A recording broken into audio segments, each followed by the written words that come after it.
Selamat sore, kembali lagi bersama kami dalam acara The Interview. Pada sore hari ini kita kedatangan dua orang tamu yang sangat spesial dan unik menurut saya. Karena kedua bintang tamu kita pada sore hari ini kebetulan bergerak di bidang yang sama. Dua-dua mempunyai latar belakang di bidang kesenian dan bertugas di bidang pendidikan. Saya perkenalkan langsung bintang tamu yang pertama, Bapak Dr. Rufus Karolis Layan, MA, MPDK, sebagai dosen di sebuah universitas ternama di Manado dan seorang seniman juga ya Pak. Dan bintang tamu yang kedua, Bapak Noce Masela, SE, MA, saat ini menjabat sebagai Kepsek SMK Pionir di Manado. Sebenarnya Pak. Untuk lebih lanjutnya kita mengetahui profil tentang beliau, lebih bagus saya serahkan kepada mereka aja ya. Mungkin Pak Noce boleh memperkenalkan dulu. Ya, terima kasih. Selamat sore.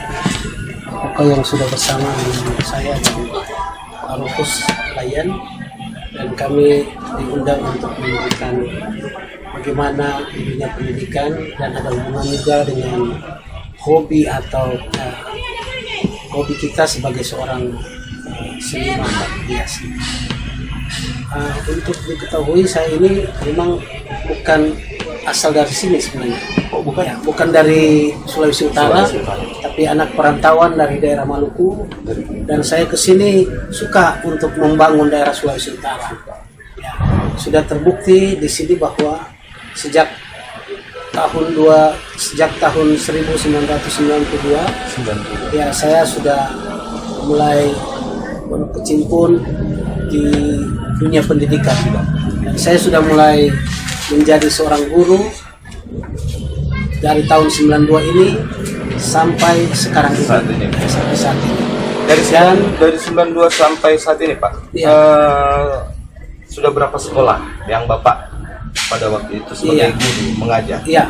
Jadi dari tahun 92 ini tentunya saya berpindah-pindah sekolah untuk mengajar, menjadi guru. Jadi pernah ada di beberapa sekolah, kurang lebih sampai saat ini sudah sekitar 6 sekolah. 6 sekolah. Iya, ada SMA, ada SMP dan juga SMK. Iya. Jadi untuk sekarang ini, sekarang saya sudah menjabat sebagai kepala sekolah kurang lebih 15 tahun. 15 tahun. Ya. Oh, cukup lama. Ya, cukup lama. Ya, sudah kurang lebih 15 tahun. Dan selain itu, saya sebagai kepala sekolah, tapi jiwa seni ada di situ. Seni tetap Ya, timbul. tetap itu. Nah, karena jiwa seni ini membuat pengalaman saya membuat sekolah ini jadi hidup. Jadi murid-murid itu mereka senang. Karena kepala sekolahnya punya cita-cita ini untuk membuat anak-anak sekolah ini bisa tahu bagaimana budaya seni dan lain-lain. Jadi ada disalurkan juga selain di sekolah, di luar ada Pak, macam mungkin kursus atau les gitu ada. Iya. Terima kasih. Jadi selain di sekolah itu kami melatih anak-anak untuk bisa menyanyi, bikin solo, ada duet, ada vokal group. Ya, jadi kita melatih mereka. Selain itu juga karena kami juga seorang Kristen, jadi bisa melatih juga di gereja-gereja.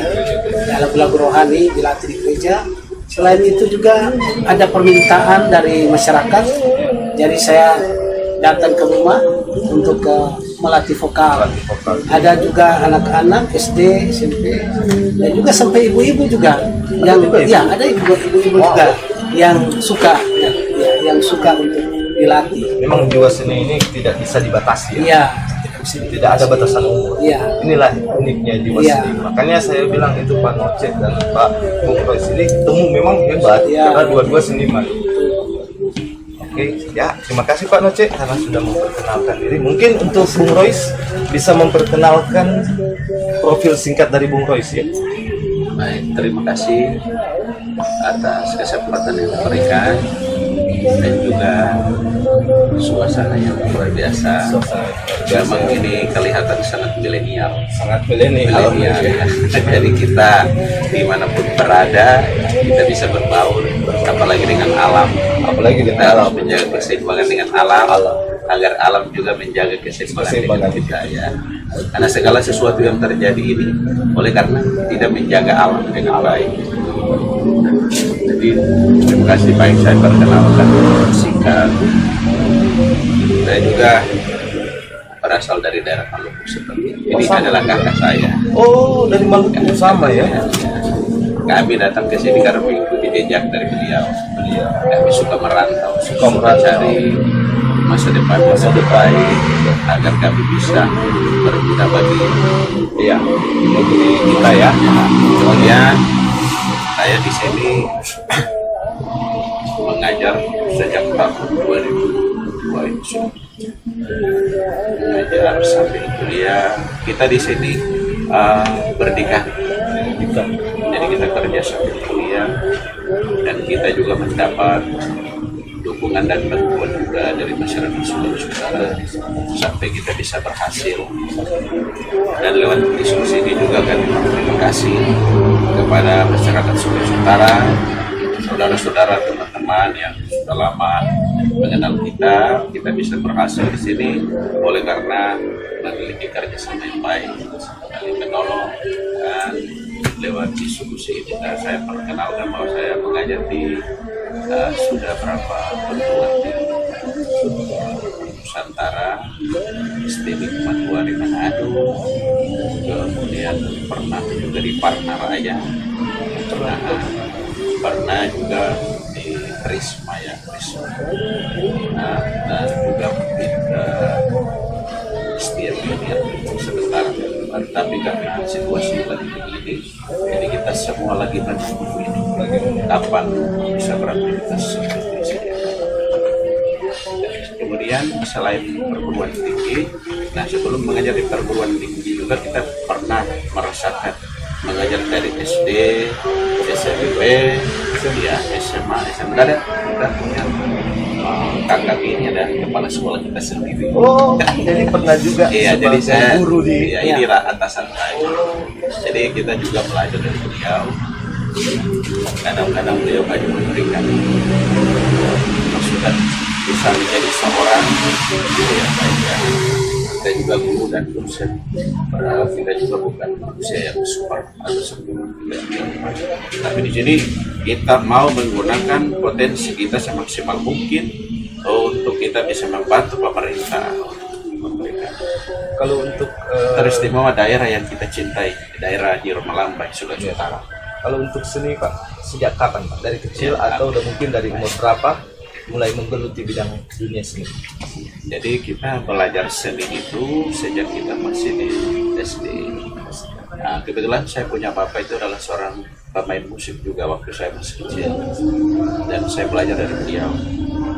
Setelah saya mulai besar dan saya mulai keluar dari kampung halaman, kebetulan ibu dari bapak kepala sekolah ini adalah saudara dari bapak saya. Jadi kita datang bertemu dengan beliau juga sudah berkecimpung di dunia musik, dan kita belajar bersama-sama sampai sekarang kita bersama-sama. Jadi kita belajar musik itu karena kita punya pengalaman sendiri. Kadang-kadang kalau kita berada pada suasana-suasana yang mungkin buat kita kadang-kadang menjadi galau, kita bisa menenangkan semua itu dengan bernyanyi. Itu untuk diri sendiri aja, untuk diri sendiri. Atau kadang-kadang kita mendengar musik, kita sudah tertidur. Jadi saya mulai mengenal musik itu sejak masih kecil dan diajar oleh papa. Kemudian juga belajar secara autodidak. Nah, autodidak. Saya tidak melalui kursus, saya di alam. Sudah punya mungkin lagu-lagu ciptaan? Kalau lagu ciptaan, kita sekarang lagi ciptakan satu lagu COVID. Lagu tentang Ya, mungkin nanti setelah ini kita bisa nyanyikan, bisa sebar ke Sangat hebat ya. seluruh daerah Indonesia. Cuma dalam jangka selama virus ini sudah bisa ciptakan, sudah ada inspirasi. Iya. Ciptakan sekolah. Jadi Kami waktu tahun-tahun lalu itu saya pernah cipta lagu juga, tidak pernah ini, sudah pernah dinyanyikan dengan teman-teman. Kemudian waktu COVID ini terinspirasi untuk menciptakan lagu juga. Ya, jadi saya sudah ciptakan lagu bersama juga dengan adik saya ini, Rufus. Kami sudah ciptakan lagu. Kebetulan juga kami berdua ini bisa musisi juga, bisa keyboard juga. Jadi aransemen musiknya juga kami buat. Jadi lagu itu sudah ada ya. Sudah ada. Tinggal mau Ya, tinggal mau dibuat ya. ke dalam, mungkin direkam ke dalam kaset. Iya, atau apa. karena kata-kata dari lagu ini setelah kita lihat, wah ini sangat mendukung pemerintah. Iya, karena kami beri judul lagu ini satu melawan corona. satu Melawan corona ya. Iya. Hari bersatu melawan Satu. corona. Dan kata-katanya ini sama seperti himbauan pemerintah. Nanti kalau ada kesempatan kita Ya, bisa mungkin. buktikan. Oke, Pak, sekian dulu ya untuk pembahasannya, kita closing dulu. Nah, sekarang saya mau membahas ini, Pak. Dampak dari COVID-19 ke bidang kesenian dan pendidikan dan kesenian. Menurut Bapak sebagai kepala sekolah, apa sih dampak dari COVID ini ke bidang pendidikan dan kesenian? Iya, terima kasih. Koko. Memang kalau bicara dampak dari COVID ini terhadap pendidikan, dunia pendidikan ya, maupun dengan adanya kesenian juga, dunia kesenian, itu memang dampaknya sangat menyedihkan, menyedihkan sekali. Sangat terasa ya. Terasa, karena terasa sekali karena biasanya murid-murid itu kalau di sekolah mereka diajar, dilatih untuk menyanyi dan membuat tari-tarian mungkin yang lain, alat-alat musik. Jadi bakat anak-anak itu disalurkan, ya disalurkan. Jadi ada nilai tambah di situ. Selain mereka bisa belajar pelajaran yang sesuai dengan kurikulum, mereka juga sesuai dengan kurikulum sekolah juga yang kami buat untuk kemajuan sekolah ini. Maka dengan adanya COVID ini, ya akhirnya murid-murid ini juga dengan sendirinya tidak dilatih untuk kebiasaan mereka di sekolah. Jadi ekstrakurikulernya dari kebiasaan di sekolah itu ternyata dengan dampaknya COVID ini ya memang putus hubungan, putus ya, istilahnya anak-anak itu sudah tidak semangat lagi, lesu melihat keadaan yang ada. Nah, dengan pemerintah menyatakan untuk semua belajar dari rumah. Iya. Nah, menurut Bapak ya sebagai kepala sekolah, apakah dengan anjuran pemerintah itu bahwa murid-murid itu bisa mengerti dengan semua materi yang diberikan melalui online? Iya, terima kasih. Ya kalau menurut amatan saya, ya, pengamatan saya itu saya lihat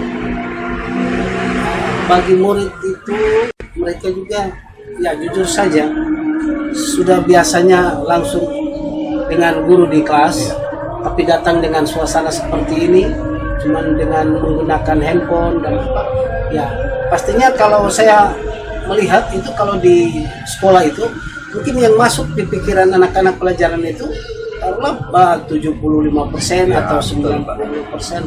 Tapi kalau seperti ini ya, tidak sampai mungkin 50% juga. Soalnya dengan zaman era digital kan, kadang itu digital itu mempermudah. Iya. Kita berikan tugas kan, saya lihat diberikan tugas, anak saya di rumah itu dicari dari internet. Iya. Iya. Ini nggak beres. Iya. Itu saya marah. Mari handphone ambil, jangan. Iya. Karena segala sesuatu sekarang kalau tidak tahu buka saja. Bukan saja. Nah, ini tidak mengasah Iya. loh kepintaran mereka, tidak diasah. Betul, tidak diasah. Sepertinya diharap-harap gampang gitu ya masuk. Tapi kalau di kelas kan mereka ikuti, guru terangkan, lalu guru memberikan tugas lagi, ya mereka punya semangat untuk belajar. Belajar. Tapi seperti ini ya, itu dampak yang ya, kelihatannya kurang begitu baik bagi anak-anak. Nah, kalau untuk ke sekolah ada kira-kira dampaknya? Mungkin untuk para pengajar gitu ya. Ya, ada. Ada untuk Ah, sekolah juga. Kalau untuk guru-guru yang biasanya datang di sekolah mengajar, mereka ambil jam honor, ya dampak sekali. Dampak sekali. Yang biasanya mungkin mereka ada punya pendapatan yang lumayan lah, tapi dengan adanya seperti ini menurun drastis pendapatan dari guru-guru yang honor, ya guru-guru yayasan. Seperti itu. Jadi sudah tidak seperti dulu lagi ya pendapatan mereka. Ya, pendapatan mereka sudah tidak seperti Ya, apalagi pihak kantin sekolah mungkin. Iya. Jadi banyak sekali yang Iya. dirugikan. Kantin sekolah juga, orang yang berjualan di sekolah juga sudah enggak enggak. nggak bisa lagi berjualan. Iya. Mungkin bisa berjualan tapi Iya. ya lakunya nggak seberapa. Lah, tidak seberapa. Nah, Karena tidak ada orang di sekolah. Oke, Pak Najib. Ini sekarang saya mau bahas tentang dampak ke pribadi, mungkin ke pribadi Bapak. Ya. Mungkin ke pribadi Bapak, keluarga Bapak juga. Ada nggak dampak positif dan negatif yang didapatkan tadi? Ya, di sini ada positifnya juga, ada juga pastinya negatifnya. Jadi yang negatifnya di sini anak saya ada 2. Mereka di rumah kebanyakan cuma main-main handphone, tidur ya. Jadi tidak punya apa ya, kegiatan lain yang Kegiatan lain. karena dibatasi dengan Ruang lingkup. ruang lingkup yang ada, yang ikuti aturan pemerintah ini. Standar. Ya, tidak bisa kemana-mana, hanya di rumah saja. Jadi ini yang negatifnya. Di sini juga mereka hanya tidur ya, kebanyakan. Bukan hanya, tapi kebanyakan mereka tidur. Jadi kalau orang tidur terus begini, kesehatan bisa terganggu. Iya. Tidak ada gerakan-gerakan. Nggak ada gerakan yang bisa menggerakkan itu. Tapi yang positif juga diambil di sini, anak-anak itu cuma di rumah. Iya. Ya, cuma di rumah. Cuma di rumah. Kayak biasanya keluyuran Biasanya gitu ya. Ini cuma di rumah. Seperti itu. Seperti itu. Ada juga banyak, tapi kita dibatasi. Kalau untuk mungkin ke keuangan, menurut saya Iya. ada nggak dampak positif? Kalau di keuangan, karena kami ini kan guru juga di yayasan, sekolah yayasan, tidak seperti yang di sekolah kita. Jadi ada dampak juga, kami punya pendapatan itu minim juga. Karena orang tua murid itu kan tidak membayar atau tertunda pembayaran uang sekolahnya dan kegiatan-kegiatan sekolahnya.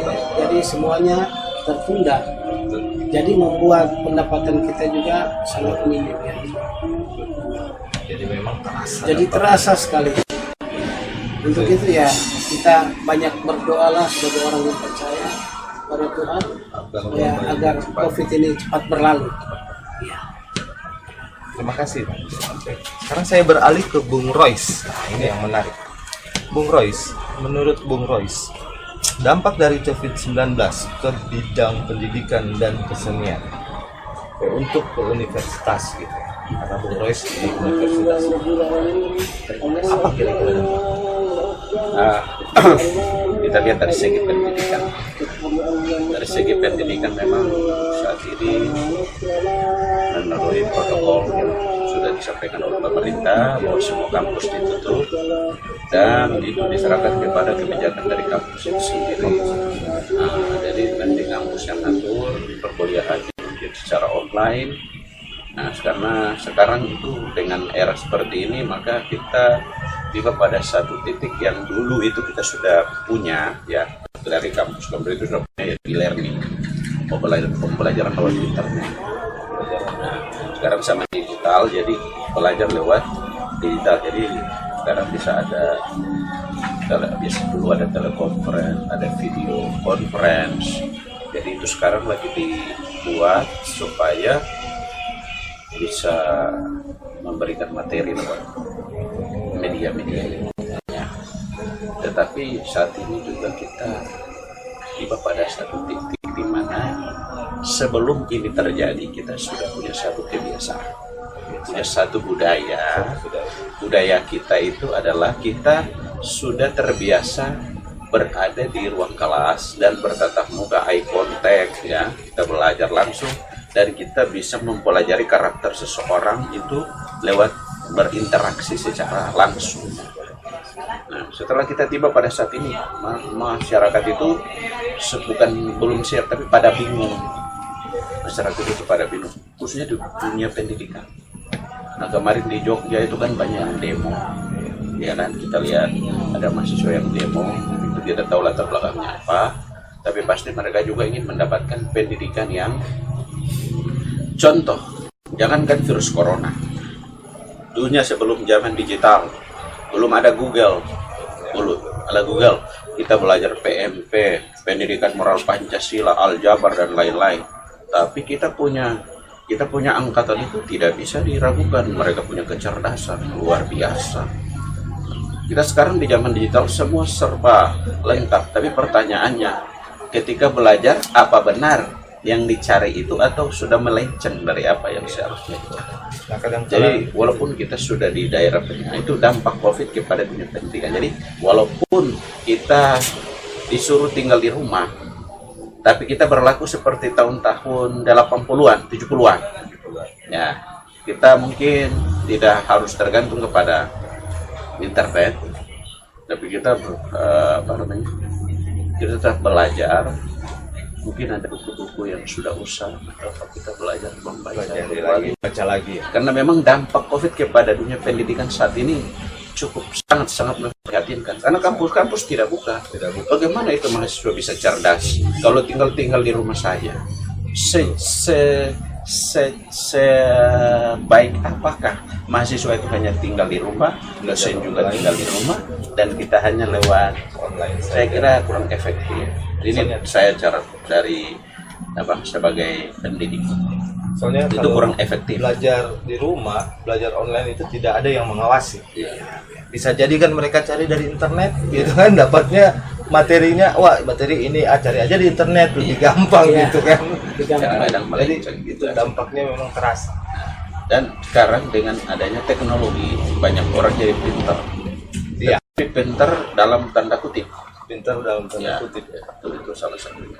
Sehingga kemarin ada instruksi dari Dinas Pendidikan yang diserukan oleh Kementerian Pendidikan untuk anak-anak itu walaupun sudah era gadget, tapi harus diawasi dari kecil untuk menggunakan handphone, agar handphone itu digunakan secara efektif. Ini masih berhubungan dengan dunia pendidikan, karena pendidikan itu bukan hanya nanti kuliah saja, tetapi pendidikan itu juga dari rumah. Ya, dari rumah sejak dari kecil. Jadi dampak COVID ini terhadap dunia pendidikan, saya garis bawahi di sini bahwa untuk saat ini dunia pendidikan itu lagi vakum. Walaupun mereka melakukan kuliah online, tapi saya pikir itu masih belum efektif. Karena kita belum siap untuk itu. Tiba-tiba sudah ada datang virus. Kan kita memang dari awal kita sudah ikut seminar-seminar dari Kementerian Riset Dikti, dari Sulawesi Utara, dari semua perguruan tinggi itu sudah ikut seminar bahwa kita siap menghadapi era disruption, di mana kuliah itu akan berbasis internet. Jadi kampus-kampus yang gagah, yang dulu perkasa, yang top itu tidak akan ada lagi, karena sekarang pembelajaran itu lewat internet semua, online semua. Tapi ketika kita mau masuk ke dunia itu, tiba-tiba sudah ada virus yang membatasi semua kegiatan kita di segala bidang. Nah, inilah yang membuat masyarakat itu lagi sementara down juga. Jadi lockdown itu bukan cuma kotanya, tapi aktivitasnya dihentikan. Jadi saya simpulkan, dunia pendidikan kita belum siap untuk belajar online. Belum siap. Kita belum siap untuk itu. Nah, kalau untuk dampak dari COVID-19 ke bidang kesenian ya Bapak, ada nggak dampaknya? Kalau kita ini kadang-kadang kita itu punya satu grup nyanyi, yang kita selalu tampil di kegiatan-kegiatan ibadah, ya kita selalu tampil dalam kegiatan kegiatan-kegiatan sosial yang lain juga ya. Dan kita karena punya kelebihan di musik ini, kadang-kadang ya tujuan kita itu untuk memberikan masyarakat itu terhibur. Khususnya anak-anak, saya punya anak-anak sekolah ya, kadang-kadang mereka itu sudah kadang-kadang ada kejenuhan, tapi ketika kita ambil salah satu alat musik contohnya dan kita ajak mereka nyanyi sama-sama, tiba-tiba semuanya jadi segar kembali. Nah, dengan adanya COVID ini suasana-suasana seperti hilang ya. lagi. Jadi kayak ada rasa rindu gitu ya, Pak. Ya, karena kita mau kemana, Iya, sedangkan mau kemana gitu. mau terima tamu masyarakat, walaupun sahabat kita sekalipun mau terima tamu tidak bisa. Tidak bisa. Karena sekarang sudah ada instruksi baru ya, protokol yang baru lagi. Ya, OTG orang tanpa diwaspadai gejala. ya. Jadi yang kelihatan sehat tapi ternyata iya, dia jadi positif. kita bukannya tidak mau. Jadi contoh dulu kalau orang pulang dari Jakarta, Iya. keluarga-keluarga di sini rindu Kumpul. mau ketemu ya. Iya, pasti. Tapi sekarang coba pulang Udah dari pulang Jakarta, ya semuanya pada lari. Nggak ada lagi yang datangnya mana oleh-oleh gitu kan, Iya. nggak ada. Jadi Jangankan bingung, oleh-oleh. jadi orang sudah tidak tahu harus berbuat bagaimana lagi. Jadi inilah dampak kepada kesenian juga seperti itu. Dulunya kita suka kumpul sama-sama, suka nyanyi sama-sama. Tapi sekarang kita tidak bisa lagi. Bisa lagi. Ya, jadi ya begitulah. Oke, Pak Yerois. Untuk ke dampak dari COVID-19 ke pribadi Bapak, gitu kan? Mungkin kehidupan Jadi, Bapak, keluarga Bapak itu Nah, ada nggak? baik. Dampak COVID-19 ini artinya kita lihat dari hal-hal positif saja. Iya, positif. Karena kalau kita bicara negatif kan kita, kalau negatif itu semua ada. Tapi kita ini kan manusia yang punya kemampuan untuk bisa membuat sebuah suasana yang memberikan kita kenyamanan di tengah-tengah musibah atau pandemi yang sedang melanda. Dia bukan cuma negara kita, Iya. seluruh dunia. Seluruh dunia gitu. Ya. Dan kita berterima kasih kepada pemerintah kita karena pemerintah kita tidak lockdown seperti negara-negara lain. Iya. Akhirnya negara-negara lain lockdown juga amburadul. Indonesia cuma PSBB. Nah, jadi kita dampak COVID kepada kita tadinya itu kalau pergi mengajar itu biasanya pulangnya itu larut malam kadang-kadang. Tapi sekarang dengan adanya COVID kita tidur lebih cepat. Kita berkumpul dengan orang tua, Keluarga dengan kita ya. sanak saudara. Jadi di situ kita merasa kekeluargaan itu dekat. Ya. Kadang-kadang tuh orang tua mau suka ngobrol dengan kita susah kan sibuk. Tapi sekarang bangun-bangun orang tua sudah ada, kita cerita dulu. Banyak waktu luang untuk Iya, keluarga. kita berdoa bersama-sama. Iya, jadi kita merasakan bahwa COVID ini punya hal positif adalah pertama, kita menjaga kebersihan. Kita menjaga imun tubuh kita agar tetap sehat. Kemudian kita menjaga hubungan kekeluargaannya. Saya dengan orang tua itu luar biasa. Walaupun adik-adik itu sudah tinggal di rumah masing-masing, tapi kita punya pribadi dengan orang tua lebih dekat. Kalau untuk dampak COVID ke keuangan gimana? Ya, kalau Ada dari nggak segi dampak? keuangan ya kita lihat aja. Kalau dari segi keuangan memang benar-benar terpukul. Ya, jangankan saya ini gajinya berapa sih? Coba yang punya mall itu yang setiap hari bisa ratusan juta, kalau sudah ditutup habis duitnya. Jadi ternyata dia bukan cuma mengena ke pengusaha, Kalau sampai saya ini ke gajinya guru atau berapa? dosen Iya. kena juga ya. Saya pikir Kalau cuma saya ke gajinya- pengusaha kan. Karena kalau Gaji saya pengusaha kan- kan yang tempat usaha macam mall ditutup itu rugi besar sekali kan. Ternyata sampai ke guru maupun dosen juga kena ya. Nah, iya. Kalau kita ini kan gajinya mau berapa? Kita kan juga dosen itu kan dosen yang ya cuma ngambil jam aja toh. Kalau jangankan saya itu pengusaha konglomerat yang kalau bukan habis. Nah, oke. Saya kembali kepada Pak Noce. Pak Noce, tanggapan dari Pak Noce tentang pemerintah dalam pencegahan penyebaran COVID-19.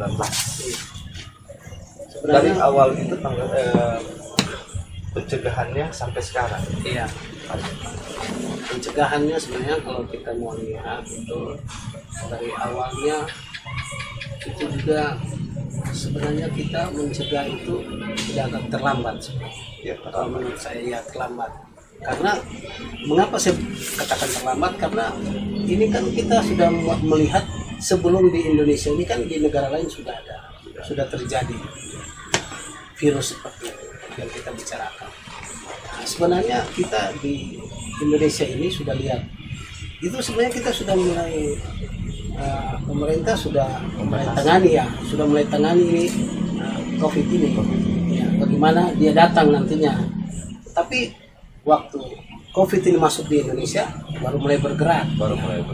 Itu pun sudah mulai banyak ya, korban ya sudah ada korban, penyebarannya sudah meluas, baru mulai adanya ya, penanganan pencegahan.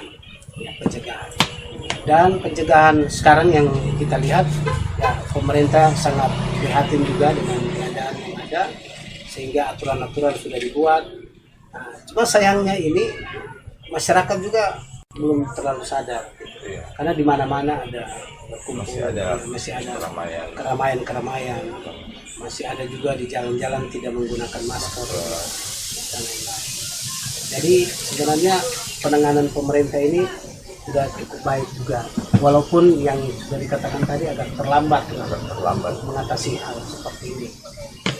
Cuman kita harapkan ke depan lagi ini pencegahan ini bisa lebih baik. Kalau untuk Bung Royce, tanggapan Bung Royce tentang pencegahan penyebaran COVID dari pemerintah. Nah, jadi sekarang ini kan semuanya pada bingung, kemudian semuanya pada ya mungkin menggerutu, ya, banyak sekali itu perasaan yang mungkin mereka tidak sampaikan ke kita secara manusia, secara pribadi, kita juga pasti merasakan dampak. Jadi sekarang ini untuk semua pihak yang merasakan dampak daripada COVID ini, saya pikir itu kan dalam situasi seperti ini marilah kita kerjasama. Kita bekerja sama yang baik untuk membantu pemerintah, khususnya pemerintah daerah kita yang kita cintai, pemerintah New Melambai. Kita mengikuti protokol sesuai dengan apa yang sudah disampaikan oleh pemerintah. Kemudian lewat ke COVID-19 ini kita tetap berkarya. Saya bangga sekali berada di sini karena di tengah COVID seperti ini ada masyarakat yang punya inisiatif untuk memberikan siaran-siaran yang bisa membantu masyarakat untuk dapat mengatasi kesulitan-kesulitan ya di saat COVID. Jadi bukan masyarakat saja yang susah, kita juga semua susah, baik pendidikan, kesehatan dan semua. Tapi kita harus berterima kasih juga karena di tengah-tengah COVID ini kita masih berupaya bagaimana supaya kita bisa tetap sehat, kita bisa tetap melaksanakan aktivitas kita dengan baik. Nah, saya ingin bertanya, Pak. Ini ada pemberbagian sembako kan? Yang saya lihat, saya dengar kan dari pemerintah provinsi maupun pemerintah kota. Nah, pemberbagiannya itu juga memang sudah dijalankan berapa tahap, gitu kan? Tapi banyak juga yang mengeluh dari media sosial. Nah, menurut Bapak, kira-kira apa sih yang salah dari pemberbagian sembako ini? Apakah sistem, apakah hukumnya, atau mungkin ya ada yang lain? Ya. Jadi seperti pengalaman juga yang saya dapati, ada yang nama-nama masyarakat itu sudah dibacakan untuk mendapat bantuan sembako. Tetapi ternyata ada juga yang namanya dibaca tapi tidak tersalur, tidak disalurkan, tidak dapat. Iya. Ada juga yang tunggu-tunggu untuk bantuan yang berikut ternyata juga belum. Kemudian kurang jelas juga ditujukan kepada siapa, karena seperti gini, ini kan kalau kita baca koran atau lihat televisi nonton atau berita yang lain, itu orang yang mendapat bantuan itu ada orang yang dampak dari positif corona ini, maaf bukan positif corona, yang dampak dari COVID ini. Ya. Ternyata sepertinya kurang jelas karena kita lihat ada yang dapat, ada yang tidak. Iya. Jadi ini yang ada yang dapat dan tidak ini tidak jelas. Ya. Karena ada yang sampai sekarang juga tunggu-tunggu tidak dapat. Dari provinsi diberikan, ada yang dapat. Mungkin dari tempat lain, dari kota atau kabupaten tidak dapat. Yang sebenarnya orang-orang yang dapat ini tidak diberikan penjelasan yang sepertinya jelas, tidak jelas. Yang dapat itu kan orang yang dapat itu katanya yang kena dampak. Jadi yang kategori kena ya, dampaknya yang masyarakat yang seperti bagaimana? Iya, yang bagaimana? Karena contohnya kalau dia itu seorang pegawai negeri contohnya, apakah dia itu dapat atau enggak? Tetapi dia itu ada dampak dari COVID. Semua, jadi ini yang membingungkan. Kalau bila berbicara dampak, semua kalau pengusaha juga kena loh. Semua kena dampak itu. Tetapi pembagian sembako ini sepertinya ada kayak ada kurang ada tersendiri ya. Begitu. Jadi ini membingungkan itu masyarakat. Ya. Itu sering saya baca di media sosial. Ya. Keluhan-keluhan dari masyarakat gitu. Ya tentang pembagian sembako ini. Kalau tanggapan Bung Royce mungkin ada berbeda atau? Jadi kalau kita berbicara tentang masalah bantuan pemerintah, kemudian ada masyarakat yang dapat, lalu ada masyarakat yang tidak dapat, maka kita kembali kepada mereka yang ditugaskan untuk mendata penduduk itu, karena biasanya kalau pendataan itu sudah disertai dengan nomor induk, kartu keluarga, kelurahan dan sebagainya. Jika kita cross check lagi, kenapa sampai tidak dapat? Apa masalahnya sampai tidak dapat? Lalu harus ada bukti-bukti valid, karena ada konsekuensi dari pemerintah. Siapa yang korupsi anggaran COVID-19 itu ancamannya adalah hukuman mati. Jadi kepada masyarakat yang mungkin merasa tidak ada keadilan mungkin, atau sesuai dengan data dan fakta yang ada di masyarakat, mungkin bisa di cross check kembali kira-kira apa yang menjadi kendala. Karena jauh sebelum ini saya juga masuk di Kementerian Sosial lewat panti Werda ya. Di situ kita data orang-orang lanjut usia. Nah, jadi kita data orang-orang lanjut usia ini, kemudian orang-orang yang lanjut usia ini kita kirim datanya ke Kementerian Sosial. Nah, dari Kementerian Sosial itu sudah menyiapkan, mereka punya nomor khusus, nomor menerima bantuan dari Kementerian Sosial. Itu nomornya sudah ada. Jadi bantuan itu diberikan kepada orang yang nomor induk dari Kementerian Sosial itu sudah ada. Karena kita masukkan kartu keluarganya, kita masukkan nomor induk KTP-nya. Setelah kita kirim, maka dari pusat sudah mendata orang itu dengan nomor induk dari kementerian yang sudah ada. Sehingga bantuan itu lewat Dinas Sosial Provinsi dan Dinas Sosial Kabupaten. Jadi datanya ada di sana. Di kementerian di Jakarta juga ada, kementerian provinsi juga ada. Jadi tidak ada yang salah. Jadi saya pikir untuk penyaluran bantuan COVID ya,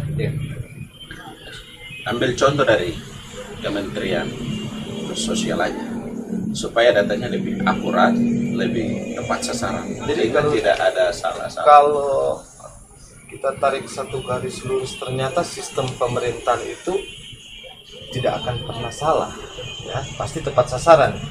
Nah, jadi seperti yang Bung Royce katakan, berarti yang salahnya di sini human error ya, kita katakan kesalahan dari manusia, bukan dari sistem ya. Karena sistem selama era Jokowi ini kayaknya sudah baik ya. Jadi nanti tolong di seperti saya sudah sampaikan tadi, nanti misalnya di kelurahan mana, cek saja di lingkungan itu, periksa saja datanya, karena sekarang semua harus transparansi. Tidak ada yang punya kepentingan di situ, tidak bisa. Oh, karena saya pemerintah, saya utamakan dulu keluarga saya. Tidak bisa begitu. Itu telah menyalahi aturan. karena ada konsekuensi jika ada pejabat pemerintah, wali kota, gubernur atau menteri siapapun yang tidak menyalurkan bantuan sesuai dengan undang-undang yang sudah dibuat, maka ancam. Karena ini kita perlu keadilan sosial bagi seluruh rakyat Indonesia, tidak mengenal keluarga atau ini harus Wajib ya. ya, kemanusiaan yang adil dan beradab, keadilan sosial bagi seluruh rakyat Indonesia itu harus. Tapi banyak terjadi itu loh. Di media sosial banyak yang mengeluh, apalagi di grup FB macam Mang Uni gitu kan, banyak sekali. Saya ikuti semua perkembangan grup, banyak yang mengeluh tentang bantuan. Iya. Apalagi kalau Bitung sih agak masih kurang karena kecil ya. Daerah lingkup Bitung kecil. Tapi kalau untuk daerah provinsi yang di Manado, itu saya bingung. Di situ sudah ada dinas provinsi, sudah ada Pemkot Manado. Tapi masih kacau karena banyak juga yang teriak. Apakah mungkin karena daerahnya yang begitu luas, ya, sampai tidak bisa tercover? Tapi kalau seperti yang Bung Faiz bilang tadi, bahwa sistemnya pemerintah itu memang sudah akurat, ya. Apalagi tentang itu pemberbagian ke panti werda ya, orang-orang usia tidak pernah salah kan? Iya, kita punya data yang valid dan data-data kita itu ada dan kita menyalurkan bantuan sesuai dengan data yang sudah masuk. Karena kita setiap memberikan bantuan ada laporan. Dan Laporan. Jadi kita kasih sesuai dengan laporan sehingga tidak ada indikasi yang lain. Kita hanya satu indikasi saja. Kita punya indikasi cuma data dan fakta kita. Itu aja yang kita kasih.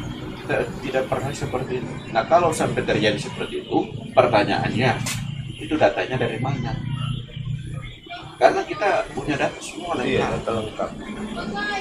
Mungkin ke manajemennya, Manajemen manajemen yang mendata itu jangan sampai salah data atau bagaimana.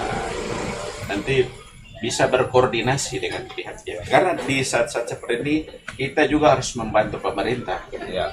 Misalnya di channel ini ya bisa data. Mungkin ada informasi dari mana, coba diwawancarai supaya bisa diambil data yang lebih akurat sehingga kita tidak asal menyampaikan sebuah isu, tetapi kita menyampaikan sebuah informasi yang ada data dan faktanya, sehingga jangan sampai indikasinya kita hoax lagi.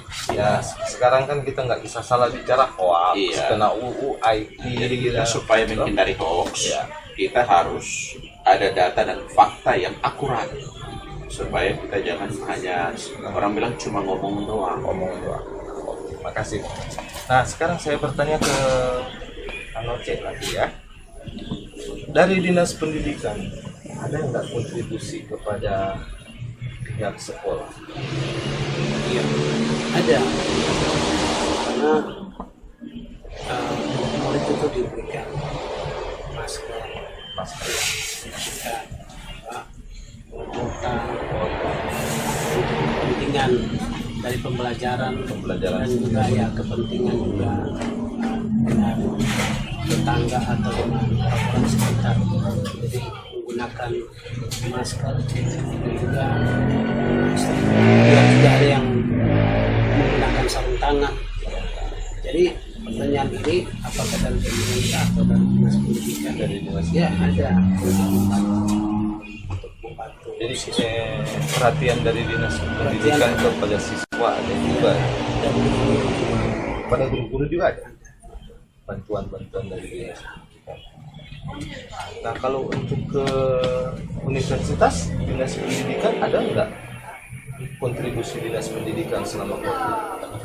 Mungkin kepada guru-guru atau mahasiswa? Jadi kalau di universitas itu biasanya dari Kementerian. Ya, biasanya kita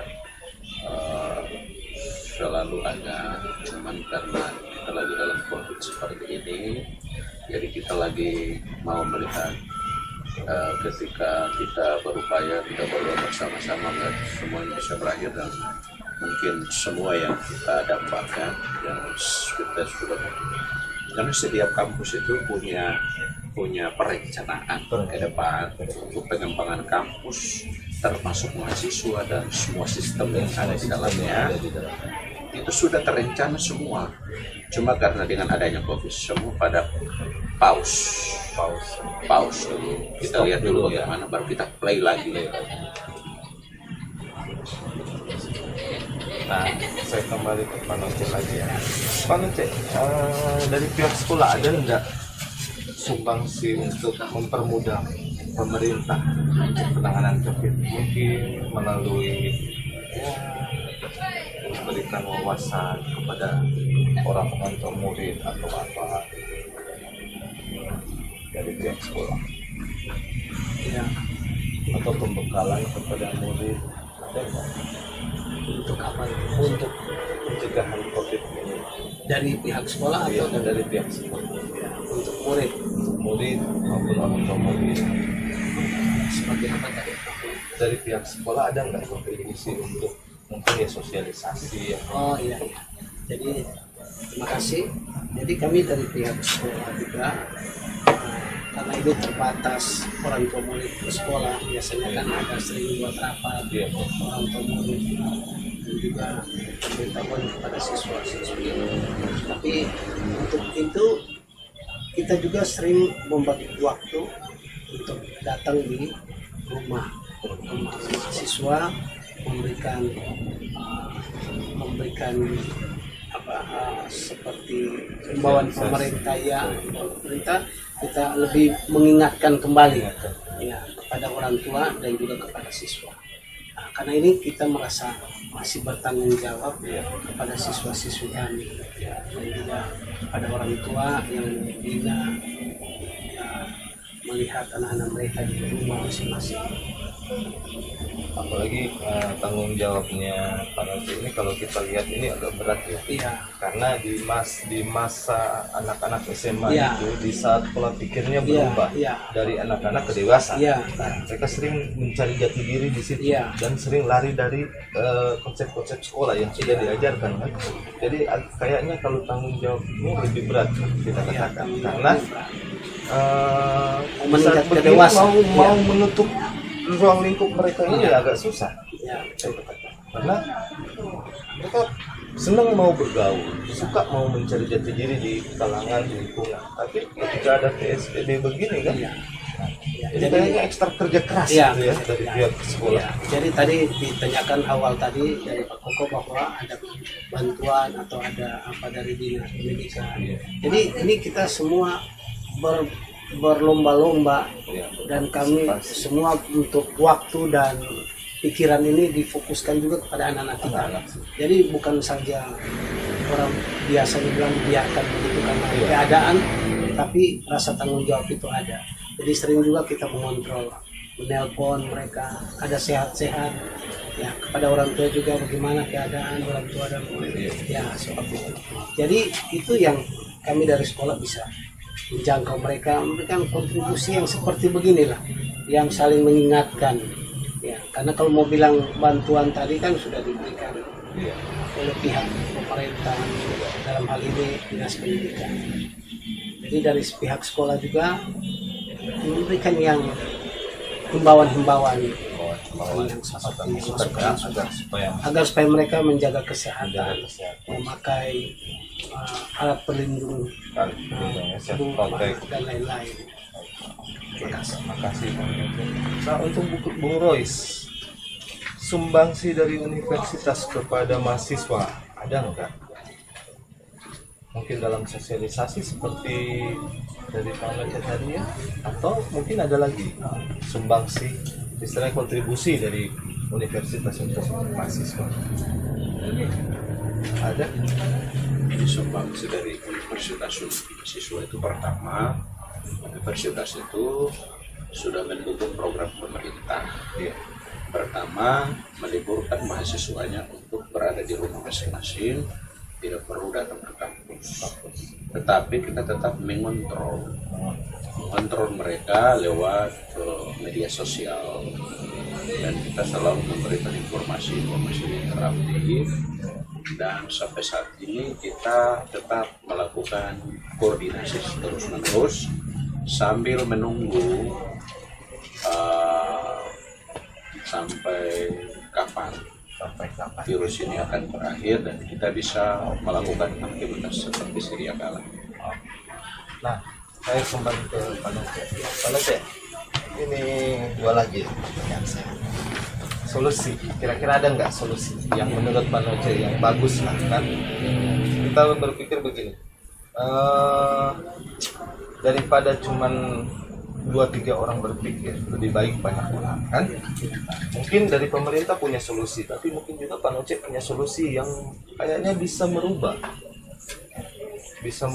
sistem pemerintah. Ada nggak solusi yang mungkin Panoce bisa berikan, sampaikan kepada masyarakat maupun pemerintah dalam penyebaran COVID-19? Terima kasih. Solusinya yang saya bisa berikan bagi khususnya di dunia pendidikan, anak-anak kami, pendidik dan juga kepada masyarakat yang ada, ya kita seperti solusi dari yang pemerintah itu kan, kita jaga jarak dan juga menggunakan alat-alat yang bisa melindungi tubuh. Jadi kita ikutilah saran dari pemerintah, dan seperti saya lihat juga kalau mengikuti saran-saran pemerintah ini, saya ikuti di televisi dan lain-lain, berita-berita sangat berguna untuk kita. Karena itulah satu pencegahan yang paling baik. Itu saja. Kalau untuk Bung Royce, ya kira-kira ada enggak solusi, ide-ide dari Bung Royce yang timbul? Ya, ide dan solusi dari saya, masyarakat Sulawesi Utara, terlebih seluruh masyarakat Indonesia, tapi yang lebih khusus Sulawesi Utara itu. Dan sebenarnya solusi dari saya untuk masyarakat adalah jadilah masyarakat yang baik. Jangan terprovokasi dengan, karena kita lihat di media sosial ini ada yang selalu menyebarkan opini atau topik-topik yang menyerang pemerintah. Nah, kalau tugas kita hanya menyerang pemerintah dan kita tidak bekerja sama dengan pemerintah, maka saya pikir pemerintah juga akan sangat sulit, karena yang sekarang adalah kita membantu pemerintah untuk bisa melakukan segala sesuatu sesuai dengan protokol dari pemerintah, ya, supaya COVID-19 ini kita bisa dengan tujuan memutuskan mata rantai COVID-19 dan semua bisa kembali normal seperti apa yang kita harapkan.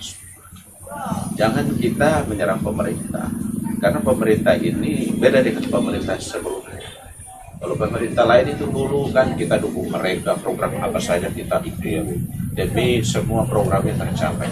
Pemerintah ini malah ada yang sarang-sarang pemerintah. Padahal menurut saya pemerintah ini sudah sangat baik dan sulit didapatkan pemerintah seperti sudah sangat baik dibandingkan sebelumnya.